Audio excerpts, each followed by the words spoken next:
좋은 아침입니다. 하나님은 우리의 거처가 되십니다. 또 우리는 우리를 날개 그늘에 품고 계신 주님의 품을 이 아침에 또 더 힘있게 파고 들어갈 것입니다.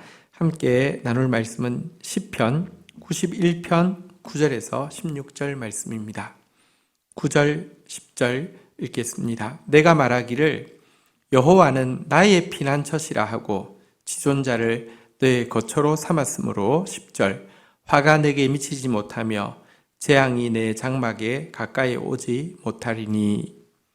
시인은 지존자를 향해서 여호와는 나의 피난처십니다 라고 고백하면서 그분을 자기의 거처로 삼은 사람에 대해서 이렇게 노래하고 있습니다. 화가 너에게 미치지 못할 것이다. 재앙이 내 장막에 가까이 오지 못할 것이다 라고 말하고 있습니다.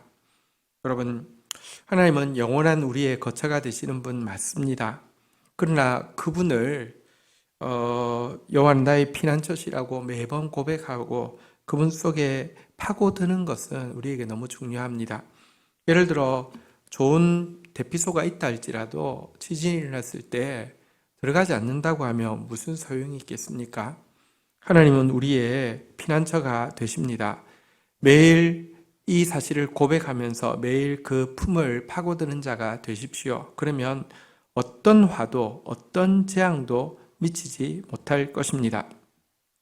왜냐하면 우리 11절 12절 보도록 하겠습니다. 그가 너를 위하여 그의 천사를 명령하사 내 모든 길에서 너를 지키게 하심이라. 12절 그들이 그들의 손으로 너의 발을 붙들어 돌에 부딪히지 아니하게 하리로다. 하나님을 피난처로 삼으면 어떤 일이 되냐고 하면 우리가 걷는 모든 인생길, 우리의 인생길에 하나님이 예정하신 것을 이루시기 위해서 때로는 소명하여 내시고요, 때로는 성화시키기 위해서 훈련하십니다. 영화에 이르는 이 모든 길에서 우리가 여호와는 나의 피난처시라고 고백하면서 그분을 거쳐 삼기만 하면 하나님께서는 천사를 명령하여서 우리의 모든 길을 지키게 하신다는 것입니다. 그러나 이 표현이 하나님이 우리에게 어떤 어려움도 없는 비단길을 걷게 하신다는 표현은 아님을 본문 자체가 보여주고 있습니다. 12절에 보니까 천사들이 그들의 손으로 너를 붙들어서 발이 돌에 부딪히지 아니하게 하겠다라고 하나님이 그렇게 하시겠다고 기록하고 있는데요. 여러분, 만약 하나님께서 아예 비단길을 깔아 놓으셨다고 하면 발이 돌에 부딪힐 일조차 없겠죠.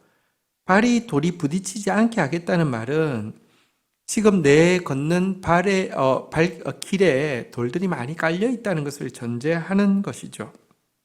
우리는 돌이 많은 광야와 황무지와 사막길 같은 길을 걷게 됩니다. 사실 이 같은 환경이야말로 우리를 성화시키려고 하는 하나님께서 사용하시기에 가장 적절한 믿음의 훈련 장소가 되기 때문입니다. 우리는 말씀으로만 거룩해질 수 있습니다.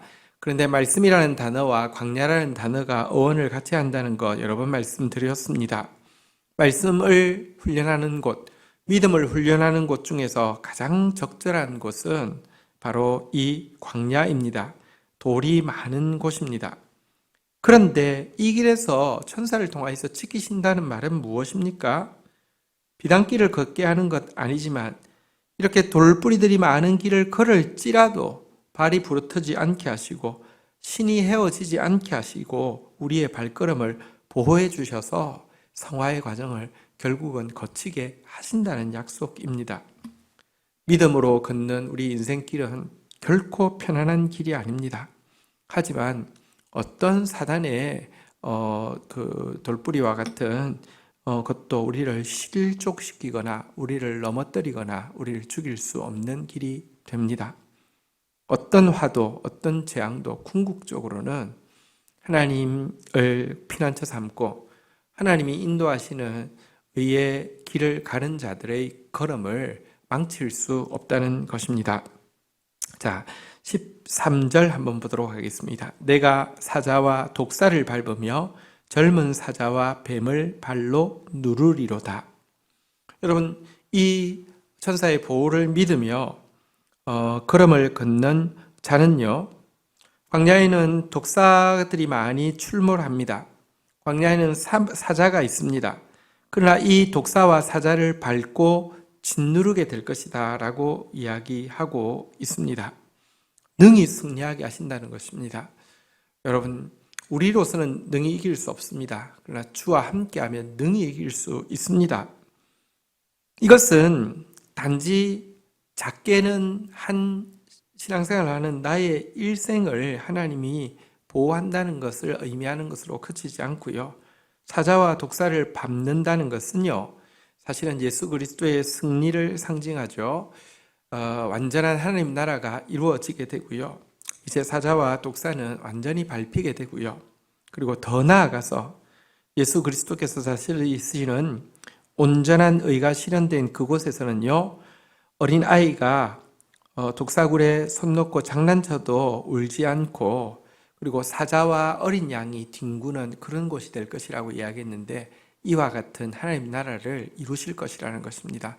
우리 한 인생의 길을요, 하나님이 보호하실 뿐 아니라 궁극적으로는 인류의 역사와 온 교회의 역사를 하나님이 이끌어 가셔서 결국은 그리스도께서 다스리시는 완전한 평화의 나라를 이루신다는 약속의 말씀입니다. 이 모든 것의 출발이 그분을 자기의 거처 삼는 것에서부터 시작되어집니다. 이제 14절부터는 지존자를 자기의 거처로 삼은 자에게 임하는 하나님의 축복을 노래하고 있습니다. 14절, 하나님이 이르시되 그가 나를 사랑한즉 내가 그를 건지리라. 그가 내 이름을 안즉 내가 그를 높이리라. 자, 하나님의 날개 그늘 아래 피하는 자, 참된 예배자의 축복에 대해서 하나님은 이 날개 그늘 아래 거하는 자, 참된 예배자에 대해서 한번 따라하겠습니다. 그가 나를 사랑한즉, 또 한번 따라하겠습니다. 그가 내 이름을 안즉, 그는 나를 사랑하는 자다. 그는 내 이름을 아는 자다라고 부르신다는 것입니다. 그리고 한번 따라하겠습니다. 내가 그를 건지리라. 내가 그를 높이리라. 이처럼 나를 사랑하고 내 이름을 아는 이 예배자를, 내 날개 그늘 아래 피하는 자를 내가 건져줄 것이다.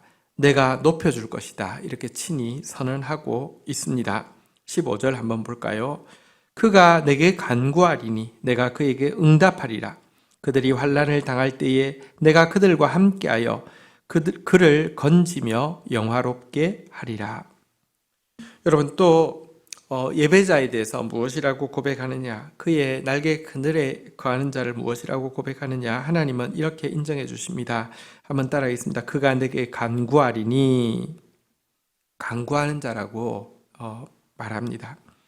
하나님은 날개 거쳐 삼는다는 것은요, 하나님을 날개 그늘 아래에 거하고 예배한다는 것은 그분께 끊임없이 간구하는 자이죠. 근데 이 간구에 대해서 한번 따라하겠습니다. 내가 그에게 응답하리라. 응답할 것이다 라고 말씀하고 있고요. 또 이처럼 하나님을 사랑하고 하나님을 알고 하나님께 간구하는 자에게도 환난은 다가옵니다. 돌뿌리들도 놓여 있습니다. 그러나 환난 당할 때에 하나님은 함께 하셔서 건지시고 도리어 영화롭게 하신다고 약속하고 있습니다. 하나님은 우리를 예정하신 이후에 소명하신 이후에 성화하신 이후에 반드시 영화롭게 하시는데요. 반드시 영화롭게 하신다라고 말씀하고 있는 것입니다. 한편 이 표현에서 다시 한번 하나님의 날개 아래 거하는 자가 어떤 자이냐, 하나님을 사랑하는 자이며 하나님의 이름을 아는 자이며 하나님께 간구하는 자라고 이야기했습니다. 참된 예배자는 하나님을 사랑하는 자입니다. 참된 예배자는 인격적으로 하나님을 아는 자입니다. 참된 예배자는 하나님께 간구하기를 그치지 않는 자입니다. 참된 예배자 되어야 되겠습니다. 우리 16절 마지막 절입니다. 읽겠습니다. 내가 그를 장수하게 함으로 그를 만족하게 하며 나의 구원을 그에게 보이리라 하시도다. 하나님 날개 그늘 안에 거하면 장수하게 하시겠다. 만족하게 하시겠다. 당신께서 행하시는 구원의 역사를 친히 볼 수 있게 하시겠다라고 말씀하고 있습니다.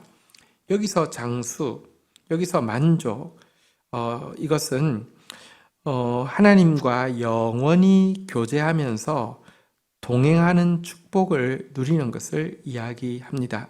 하나님과 영원토록 교제하는 축복, 하나님과 영원토록 동행하는 축복을 받은 사람은 진정한 장수이고요. 이것이 또 진정한 만족을 누릴 수 있고요. 하나님과 동행하며 하나님께서 행하시는 많은 구원의 일을 볼 수밖에 없는 것입니다. 우리 시편 91편을 마치면서 하나님의 날개 그늘 아래, 지존자의 날개 그늘 아래 있는 것이 얼마나 복된 것인지를 생생히 보게 되었습니다. 그는 보호하실 것이고요. 또 대적들에 대해서는 보응하실 것입니다.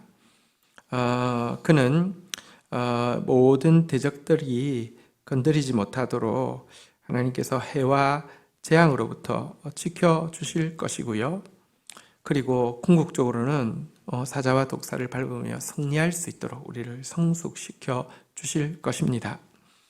오늘도 우리 그분을 진정으로 거쳐 삼은 예배자 되셔서 하나님을 더 사랑하고요. 하나님을 더 알고요. 하나님께 더 간구하는 자 되시고요.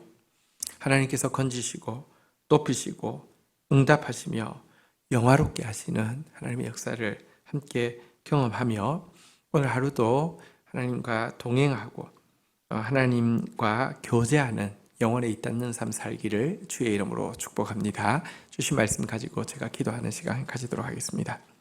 하나님 감사합니다. 주의 백성들이 연초부터 하나님은 나의 피난처시라 고백하며 지존자를 나의 거처로 삼고 있습니다.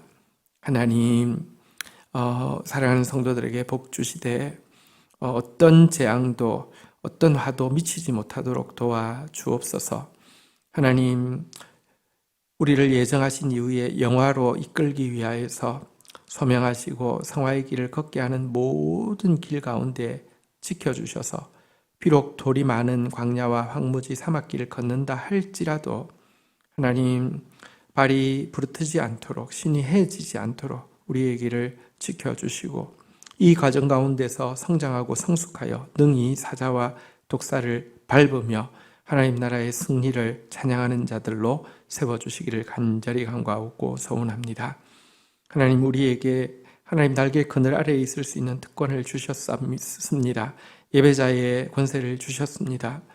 주님 정말 많이 사랑하는 예배자 되게 하시고 주님 정말 알아가는 예배자 되어지게 하여 주시고 주님께 부르짖는 예배자 되어지게 하여 주셔서 건지시고 높이시고 영화롭게 하시는 하나님의 이 역사를 마음껏 누리며 간증하며 많은 사람들에게 축복의 통로 되게 하여 주옵소서.